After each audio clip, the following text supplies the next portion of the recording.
Alright, so hi, my name is Brian Roseanne, and my my persuasive speech is on social media and how it's affecting the younger generation and how ultimately it's a bad thing and we should take a step back from it.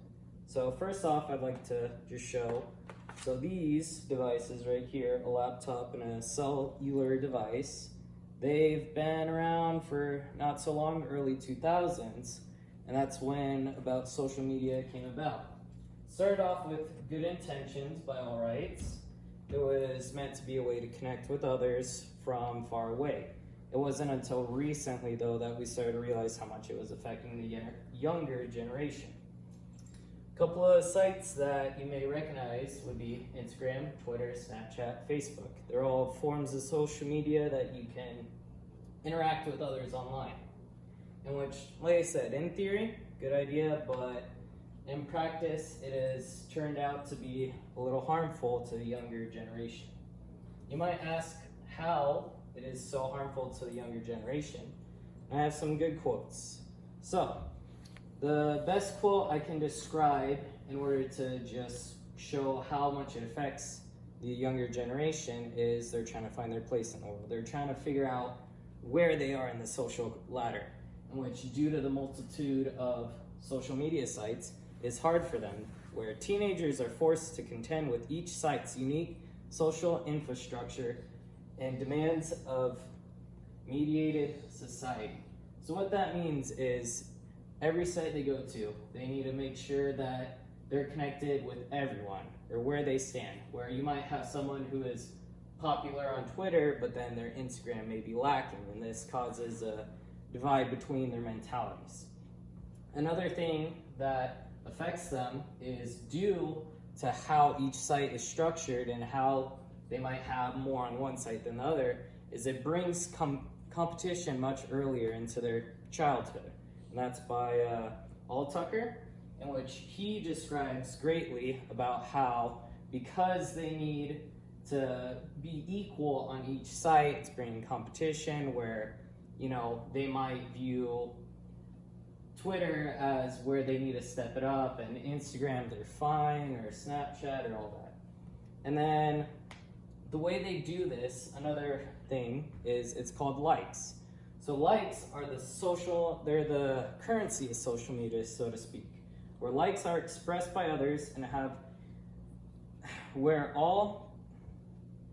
likes were expressed by others were all taken to indicate popularity. So what that means is, even though they may be well connected on one site, the likes are what determines the popularity. Now, you may be asking, okay, so that's partially on how, but to go more in depth, a good quote would be right here. If someone liked a comment or photo or a post, it becomes a social validation feedback loop. So the way a lot of these sites do it is they're very, very into the whole, how do we keep you on the site? Where, say, you get a like on one post, and then you're like, okay, I need to do another post so I get the same amount of likes.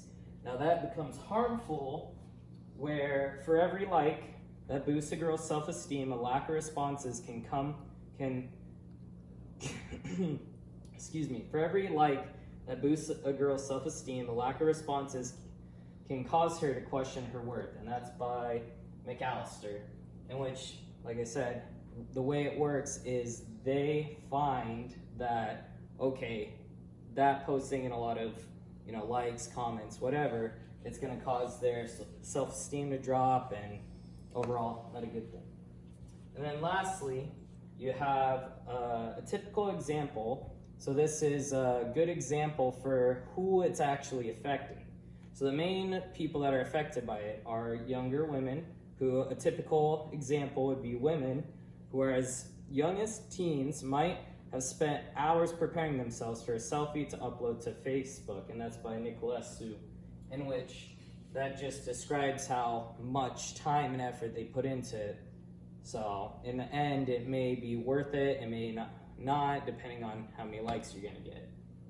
And then the best way to solve this would just be simply maybe tone it down a little bit. Don't spend so much time on social media, maybe tell a younger generation, hey, maybe social media is not, your whole life. Maybe you should take a step back and look at the broader scale of things and not so much be worried about what one of these platforms might, tell her about herself. Instead, find something out in the real world and converse with others.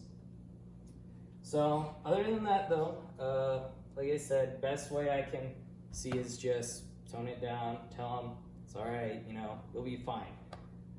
So these are some of the sites I got quotes from. So you have McAllister Andrea from the ABCs of Gen X, Hayden Lisa from Social Media Youth, All Tucker John from Teen Inc. Social Media Depression Linked, Quan Hayes from Teen Communities, Ladiak Susan from Technology Addiction, and Nicole Razvan from the Social Media Landscape, and Jemez Jukwak from Longitude and Reciprocal Relationships Between Sex and blah, blah, blah.